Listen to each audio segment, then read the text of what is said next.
آپ کو اللہ تعالیٰ کی رحمت سے کبھی مایوس نہیں ہونا چاہیے۔ آپ دعائیں کریں اور صدقہ، خیرات، صبر اور نماز کا سہارا لیں۔ اللہ رب العزت یقیناً آپ کو بامراد کرے گا، کیونکہ اللہ تعالیٰ کے لیے تو کچھ بھی مشکل نہیں۔ ہسپتال کے کمرے میں مکمل خاموشی چھائی ہوئی ہے۔ ایک درمیانی عمر کا شخص سفید رنگ کی چادر اوڑے بے ہوش پڑا ہے۔ اسے ارد گرد کی کوئی خبر نہیں۔ جسم پر مختلف آلات اور خوراک کی نالیاں لگی ہوئی ہیں، مشینیں لمحہ با لمحہ اس کے دل کی دھڑکن نوٹ کر رہی ہیں۔ کمپیوٹر میں اس کے بارے میں مکمل معلومات موجود ہیں۔ سفید گاؤن پہنے ہوئے ڈاکٹر اپنے مقررہ وقت پر آتے ہیں، مریض کو چیک کرتے ہیں اور مایوسی میں سر ہلاتے ہوئے چلے جاتے ہیں۔ نرس تھوڑے تھوڑے وقفے سے مریض پر نظر رکھے ہوئے ہے۔ مریض کی حالت تسلی بخش نہیں ہے، وہ انتہائی نگہداشت کے کمرے میں کئی ماہ سے بے ہوش پڑا ہوا ہے۔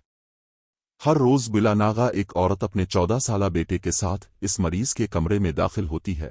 دونوں ماں بیٹا مریض کو نہایت شفقت اور محبت بھری نگاہ سے دیکھتے ہیں۔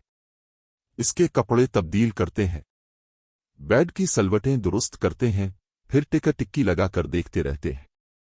نرس سے سوال کرتے ہیں، کیا بہتری کی کوئی صورت نظر آئے؟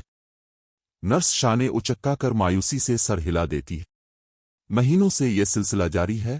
مریض کی حالت بدستور خطرناک ہے، وہ مسلسل بے ہوش ہے۔ مریضوں کی تیمارداری کا وقت مقرر ہے۔ ماں بیٹا وقت ختم ہونے پر بیچارگی کے عالم میں ہسپتال سے رخصت ہوتے وقت اپنے ہاتھ آسمانوں کی طرف اٹھا دیتے ہیں۔ جب تدبیریں ناکام ہو جائیں، امیدیں ساتھ چھوڑ دیں، ذرائع مسدود اور بند ہو جائیں تو پھر ایک ہی دروازہ رہ جاتا ہے، اور وہ ہے آسمان والے کا دروازہ۔ یہ ماں بیٹا بھی آنکھوں میں آنسو لیے آسمانوں کی طرف رحم طلب نظروں سے دیکھتے ہیں۔ خاتون اپنے خاوند کے لیے اور بیٹا اپنے باپ کی صحت کے لیے گڑ گڑا کر دعا کر رہے ہوتے ہیں۔ مریضوں کی ملاقات دن میں 2 مرتبہ ہو سکتی ہے۔ ماں بیٹا شام کے وقت پھر آ جاتے ہیں۔ اس ہسپتال کا تمام عملہ اور مریض اس ماں بیٹے سے خوب واقف ہیں۔ دونوں وقتوں میں 1 منٹ کی تاخیر کیے بغیر وہ مریض کے پاس پہنچ جاتے ہیں اور وقت مقررہ پر ہسپتال سے روانہ ہو جاتے ہیں۔ ڈاکٹروں اور ہسپتال کے دیگر عملے کو ان پر ترس بھی آتا ہے اور حیرت بھی ہوتی ہے کہ روزانہ 2 مرتبہ مریض کی زیارت کے لیے آنے کا بھلا کوئی فائدہ بھی ہے۔ وہ تو مسلسل بے ہوشی میں ہے۔ پھر ایک دن ایک ڈاکٹر نے اس خاتون سے کہہ ہی دیا، بی بی، آپ لوگ روزانہ 2 مرتبہ آنے کی تکلیف کیوں کرتے ہیں؟ مریض کی حالت میں کوئی فرق واقع نہیں ہو رہا۔ خاتون نے اس کے جواب میں صرف اتنا کہا، اللہ ہی سے مدد کی درخواست ہے، اللہ ہی سے مدد کی درخواست ہے۔ بالآخر ایک دن ایسا بھی آیا کہ ماں بیٹے کے آنے سے پہلے معجزہ رونما ہو گیا۔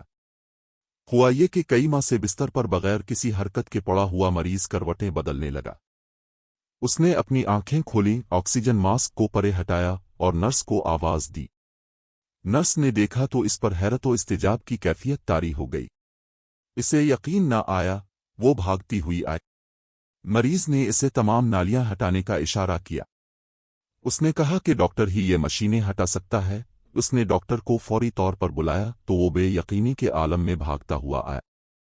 اس نے فوری طور پر مریض کے مکمل معائنے کا حکم دیا اور اس نے دیکھا کہ مریض مکمل طور پر صحت مند ہے۔ اس نے مشینوں کو ہٹانے کا حکم دیا اور کہا کہ مریض کے کمرے اور جسم کی صفائی کر دی جائے۔ تھوڑی ہی دیر بعد دوسری مرتبہ مریضوں کو دیکھنے کا وقت ہوا چاہتا تھا۔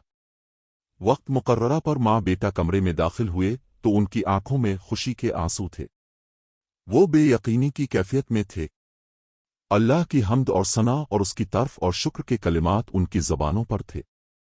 اس خاتون کی خوشی کے کیا کہنے کہ جس کا خاوند موت کے منہ سے واپس آ گیا ہو، اور اس بچے کو کتنی خوشی ہو رہی ہوگی جو یتیم ہوتے ہوتے بچ گیا۔ ڈاکٹر نے یہ منظر دیکھا تو خاتون سے کہنے لگا، کیا تمہیں امید تھی کہ ایک دن تمہارا خاوند مکمل تندرست ہو جائے گا؟ اس عورت کا جواب ملاحظہ کیجیے۔ ہاں، کیوں نہیں؟